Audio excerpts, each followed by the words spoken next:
जी, media का हमेशा यही रहता है कि जब भी कोई इस तरह का जातिगत मामला होता है तो उसको हमेशा नैरेटिव चेंज किया जाता है। चाहे वो हाथरस वाला केस हो, चाहे कोई भी और केस हो, हमेशा नैरेटिव ये हो जाता है कि जाति का कोई मसला ही नहीं था।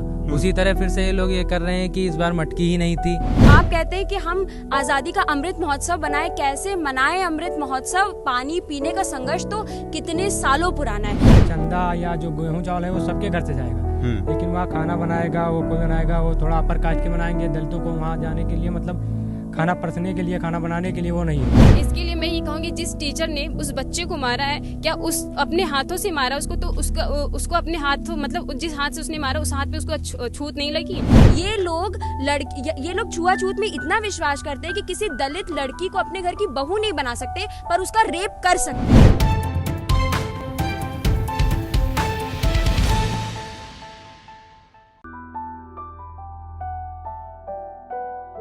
नमस्कार साथियों, अभी हम लखनऊ यूनिवर्सिटी के न्यू कैंपस में हैं, जहां बापसा संगठन के जो सदस्य हैं, जो युवा नेता हैं, छात्र नेता हैं, ये सारे इंदर मेघवाल की मौत पर, उसकी मौत को न्याय मिले, इसके लिए एक छोटा सा जो है इन्होंने कार्यक्रम रखा है, कैंडल मार्च का। इन्होंने कैंडल जलाई है, बाकायदा सारे छात्र इकट्ठा हैं यहाँ पे। ये सारे न्यू कैंपस के ही हैं, क्यों मानो, ठीक है। और संगठन के बाहर के जो सदस्य हैं वो भी शामिल हैं।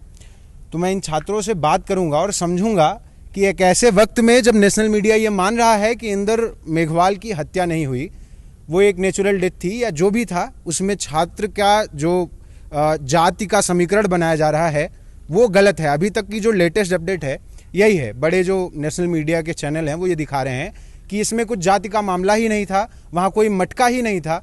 फिर ये छात्र आखिर ये कैंडल क्यों जला रहे हैं, इनको क्या तकलीफ है, मैं इनसे समझूंगा। मानो, क्यों दोस्त? मीडिया तो कह रही है यार कुछ हुआ ही नहीं, देखा तुमने?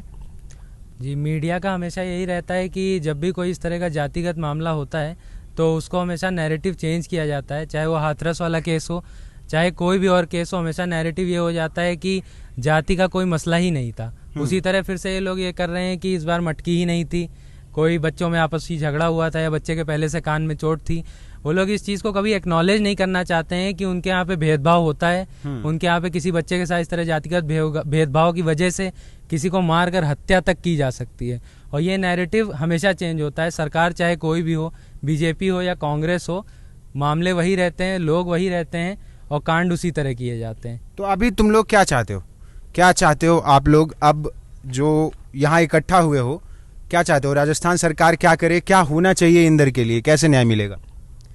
जिसने भी ये सब कुछ किया है उसको सजा तो मिलनी चाहिए। साथ ही साथ ये भी देखा जाना चाहिए कि आगे ऐसी घटनाएं ना हो। हम जैसे देखते हैं कि हाथरस में जब ये कांड हुआ, उस लड़की के साथ हुआ, घर वालों को बिना बताया उसका शव जला दिया गया। यहाँ पे बच्चे का शव घर पे पड़ा हुआ था और घर वालों के ऊपर लाठी चार्ज कर दिया गया। ये जो प्रशासन का जो ये रवैया है, ये दर्शाता है कि जो प्रशासन है वो नपुंसक हो चुका है और समाज में क्या हो रहा है, उसके बारे में क्या गतिविधियां हो रही है, उसको वो एक्सेप्ट नहीं कर रहा है, एक्नॉलेज नहीं कर रहा है। प्लस हर जैसे कि अब कहा जा रहा है कि अब उस स्कूल में कोई मटका था ही नहीं, पानी को लेकर के, पीने पानी को लेकर के कोई मसला था ही नहीं, और जो बच्चा था वो पहले से बीमार था, उसके कान में कोई बीमारी थी जिसकी वजह से उसकी मृत्यु हुई। जबकि ऐसा नहीं है। जैसे कि हम शुरुआत से देखते आ रहे, प्रशासन जो है वो हमेशा ये दिखाता है कि कोई और रीज़न रहा है और हमेशा इन ऐसी बातों को दबा दिया जाता है। और ये भी हम बहुत अच्छे से जानते हैं कि जो उस बच्चे के, उस पीड़ित के परिवार वाले हैं वो इस वक्त बहुत ही ज़्यादा दबाव में हैं। जो गाँव वाले हैं उन्होंने भी ये बोला कि बच्चा पहले से बीमार था। हम ये जानते हैं कि प्रशासन किस तरह जो पीड़ित है उनके परिवारों पे दबाव बनाता रहा है। पिछले कुछ सालों से हम देख रहे हैं, जैसे भी दलित समाज के या फिर जो भी दबे कुचले समाज के लोग आते हैं, उनके साथ जो भी प्रताड़ना होती है उसमें प्रशासन सिर्फ पीड़ितों को दबाने का काम करता है, उनको जस्टिस नहीं दिलाता। और भी ऐसे बहुत, आप कहते हैं कि हम आज़ादी का अमृत महोत्सव बनाए, कैसे मनाए अमृत महोत्सव? पानी पीने का संघर्ष तो कितने सालों पुराना है। अंबेडकर साहब भी पानी पीने का संघर्ष करते रहे, उसके लिए उन्होंने कितना कुछ किया, कॉन्स्टिट्यूशन लिखा, क्या क्या चीज़ें नहीं करी। और आज भी आज़ादी के इतने साल बाद भी सिर्फ पानी पीने को लेकर के अगर जान ले ली जा रही, तो मैं कैसे मनाऊं अमृत महोत्सव? मुझे ये बता दे प्रशासन। चलो, ये मैं एक चीज़ जोड़ना चाहता हूँ। रोहित वेमुला की जब मौत हुई और क्यों आत्महत्या की, जब इस पे सवाल खड़े होने लगे तो यही नेशनल मीडिया थी, मैं बस ऐड ऑन कर रहा हूँ, मैं अपनी बात रख रहा हूँ जो मुझे पता है। यही नेशनल मीडिया थी जिसने कहा था कि रोहित वेमुला जातिगत भेदभाव की वजह से आत्महत्या नहीं की उस बच्चे ने, उसकी डेथ को उन्होंने दूसरे तरीके से पोर्ट्रे करने की कोशिश की थी। एक्चुअली हमेशा यही होता है जब कभी कोई दबा कुचला, कोई ऐसा जिसके साथ छुआछूत करते हैं, जिनसे आप घिन खाते हैं आज भी एक सभ्य समाज में होने के बाद भी, आप कुछ गलत करते हैं तो आप उसको जस्टिफाई करने के लिए इन तमाम जो दलाल मीडिया चैनल्स हैं उसका इस्तेमाल करते हैं। पर मैं एक बेसिक आइडिया जानना चाहता हूं, कितने लोग खड़े हैं? तकरीबन 35 लोग। क्या सच में देश में छुआछूत खत्म हो गया? लोग कहते हैं खत्म हो गया है। एक बार बताओ, मुझे सुनिए, कितने लोग मानते हो, कितने लोग मानते हो कि नहीं होता है, बिल्कुल नहीं होता? एक जने बता दो। और कितने लोग मानते हैं कि होता है? और कितने इसमें से हैं जिन्होंने कभी झेला हो? क्या नाम है दोस्त? दयाशंकर चौधरी नाम है। दयाशंकर चौधरी, क्या हुआ था तुम्हारे साथ, बताओ। जैसे मेरे गांव में एक छोटा सा कार्यक्रम होता है पुजैया ग्राम सभा में। वहाँ यह होता है कि चंदा या जो गेहूं चावल है वो सबके घर से जाएगा, लेकिन वहाँ खाना बनाएगा वो कोई बनाएगा, वो थोड़ा अपर कास्ट के बनाएंगे। दलितों को वहाँ जाने के लिए, मतलब खाना परसने के लिए, खाना बनाने के लिए वो नहीं है, अच्छा, अधिकार नहीं दिया जाता। कहाँ घर है आपका? गोंडा जिला में। गोंडा जिला में। Yes. और ये आज भी होता है? हाँ, आज जारी है, ये भी आज जारी है। एक हाथ और उठा था कोई। हाँ। लखनऊ की रहने वाली हूँ। एक्चुअली मेरे पापा जब हम लोग मतलब नहीं थे उस टाइम, मेरे पापा यहाँ पे बहुत टाइम से 1991 से यहाँ पे रहते हैं, मतलब कि तो उन्होंने जमीन ले रखा था। तो कुछ लोग थे जो पंडित थे, खास मतलब पंडित ही कहेंगे उनको। तो वो लोग मेरे पापा को बहुत ज़्यादा प्रेशर किए थे। हम लोग काफ़ी छोटे छोटे थे कि ये लोग यहाँ से खाली करके चले जाएं, मतलब कहीं और जाके रहें लेकिन यहाँ ना रहें, क्योंकि हम लोग मेन रोड पे ही रहते, तो उन लोगों को दिक्कत होती थी। क्या दिक्कत थी आपसे? ये दिक्कत थी कि हम लोग ऐसी कास्ट के हैं। हाँ, खुल के बोलो। हाँ, कास्ट, मतलब कास्ट के साथ बोलो, कोई दिक्कत हम नहीं लोग ऐसी कास्ट के हैं, दलित हैं, तो उनको ये दिक्कत थी कि ये लोग यहाँ पे क्यों रह रहे हैं, मेन रोड पे एक तो रह रहे हैं, तो इसलिए वो लोग बहुत प्रेशर किए थे। आए दिन पुलिस को भेजते थे कि हम लोग यहाँ से खाली करके चले जाएं।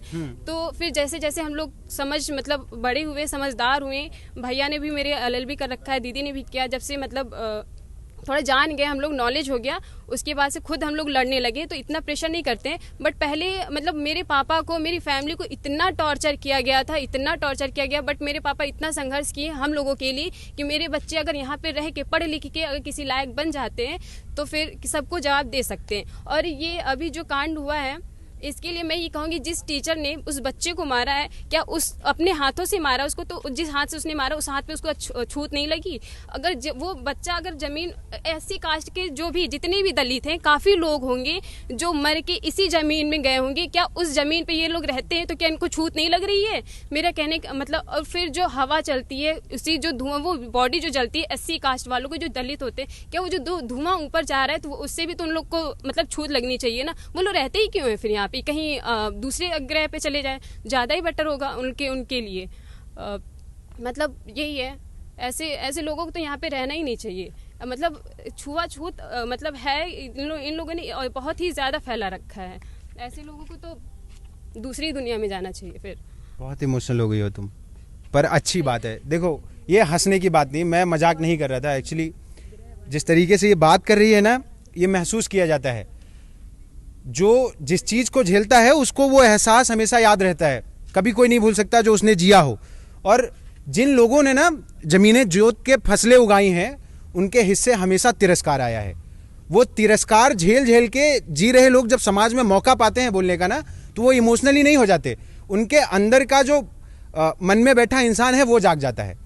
यहाँ सालों से लोगों को दबाया कुचला गया, जानवर समझा गया, और आज भी समझा जा रहा है। इसकी वजह से इन बच्चियों की आवाज़ ऐसी हो जाती है। मैं भी एक बार ऐसे मंदिर में गया। मैं ऐसे बौद्ध धर्म को मानने वाला हूँ, क्योंकि बाबा साहब ने भी हिंदू धर्म से आहत होकर बौद्ध धर्म ग्रहण किया था। तो फिर मंदिर क्या करने गए थे तुम? मैं वहाँ पे ये देखने गया था कि समाज के लोग जो हैं, अभी जिन लोगों को विश्वास है उनके साथ क्या हो रहा है। तो मैं देखा कि जो दलित पिछड़े समाज के लोग हैं उनको हमेशा पिछाड़ा जाता है। उनको सिर्फ कांवर ले जाने का काम है, मंदिर में जो है चंदा देने का काम है, बाकी जो पूजा करने का काम है वो सब जैसे ब्राह्मणवादी व्यवस्थाएं उसी तरह से लागू रहती है। सूरज भाई आ जाओ, मैं आपको एक और उदाहरण देता हूँ। इन लोगों से बात और करेंगे, लेकिन मैं एक उदाहरण देता हूँ। मेरा एक दोस्त है, बहुत अच्छा दोस्त है, शायद इससे आप इस बात को रिलेट कर पाएँ कि मटके का मसला हो ना हो या क्या पोर्ट्रे किया जा रहा है, उससे ज़रूरी है कि उस बच्चे की मौत हुई।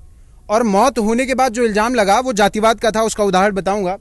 हमारे यहाँ विद्यालय में हमारे एक दोस्त पढ़ा करते थे, वो साहब छत्री थे, और हमारे एक और मित्र थे, वो सो कॉल्ड छोटी जात से थे, वो दोनों साथ में बदमाशी किया करते थे। हमारे प्रिंसिपल साहब भी ठाकुर थे, उन्होंने एक दिन पकड़ा, ठाकुर साहब को 1 कंटाप मारा और जो छोटी जात का था उसको 15 मारे, और ठाकुर साहब को कोने में ले जाके बताने लगे कि ऐसा है, देखो बेटा तुमको पढ़ना लिखना है, ये साले भैंस चराने वाले हैं, इनसे कुछ नहीं होना है।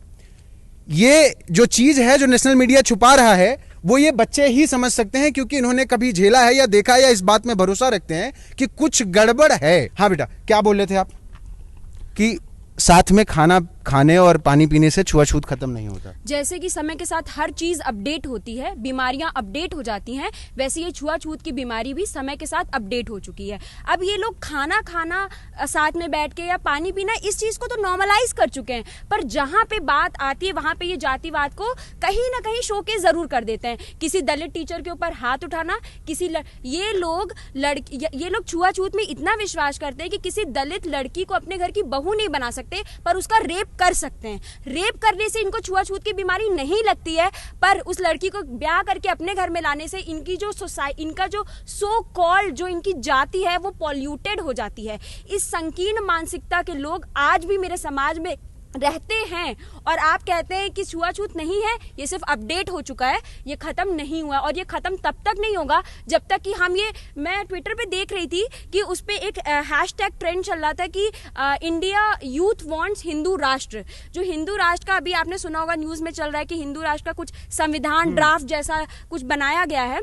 न्यूज़पेपर में भी निकला था, दैनिक जागरण में, जिसमें ये लिखा था कि वर्ण व्यवस्था के हिसाब से सब कुछ चलेगा। तो मैं ये पूछती हूँ कि ये जो हिंदू राष्ट्र है इससे किसका फायदा होगा? वर्ण व्यवस्था अगर लागू हो जाती है तो उससे किसको फायदा होगा? हमें तो नहीं होगा। हमें तो फिर से डिस्क्रिमिनेशन जो अभी हो रहा है वो फिर से हम 1000 साल पहले चले जाएंगे। और जो बाबा साहब हमारे लिए करके गए, जो इन्होंने इतनी सारी चीजों को हमें चेंज किया, आज मैं आपके सामने बोल पा रही हूँ। आज वैसे मैं कहूं कि अगर इंडिया में फ्रीडम है प्रेस को, तो ये भी गलत होगा, क्योंकि कुछ ही चैनल्स हैं जो मतलब कि फ्री हैं, जो कि यूट्यूब पे हैं, वो ही हैं जो इन सब चीज़ों को, मुद्दों को बात करते। कोई भी टीवी का चैनल आके हमसे इस तरह बात नहीं करता। ना कि ये जो बच्चे के साथ हुआ है इसको किसी भी नेशनल मीडिया ने, किसी भी टेलीविजन की मीडिया ने उसको नहीं दिखाया टीवी पे, शायद ही कोई होगा। इससे यही कह सकते हैं कि फ्रीडम, डेमोक्रेसी सिर्फ कहने के लिए रह गई है। सब कुछ अब हमारे हाथ से धीरे धीरे जाता जा रहा है। यूथ से यही रिक्वेस्ट है कि जो हमारे समाज में हो रहा है उसको प्रशासन के सामने लाया जाए, हम उसको एक्नॉलेज करें और प्रशासन के ऊपर दबाव बनाएं कि जिसने भी ये सब कुछ किया है उस टीचर को फांसी हो। तब अगर नहीं होती तब तक हम लोग ऐसे ही प्रोटेस्ट करते रहेंगे। अभी हम लोग पीसफुली प्रोटेस्ट कर रहे हैं, इसके बाद हम लोग अग्रेसिवली प्रोटेस्ट करेंगे अगर इसी तरह ये सब चलता रहा तो ये जो बातें हैं एक्चुअली बहुत कुछ कहने को बचता नहीं है। जब कभी मैं ये कुछ ऐसा देखता हूँ तो मुझे लगता है कि बहुत शून्य सा हो गया है सब कुछ। सालों की मेहनत, सालों की शिक्षा, वो संविधान सब झूठा हो जाता है इन मूर्खों के सामने। इन एक्चुअली बहुत चालाक लोग हैं, मूर्ख भी नहीं कह सकते, पर इंदर को न्याय कैसे मिलेगा, क्या हुआ, क्या सच है, क्या झूठ है, उन सब पे न्यायिक प्रक्रिया है जिसके हिसाब से कार्यवाही होगी। लेकिन न्यायिक प्रक्रिया पर भी जिस तरीके के सवाल खड़े हो रहे हैं वो आजकल लगता नहीं कि बहुत वैलिड है। बने रहिए ब्लू कट के साथ। धन्यवाद।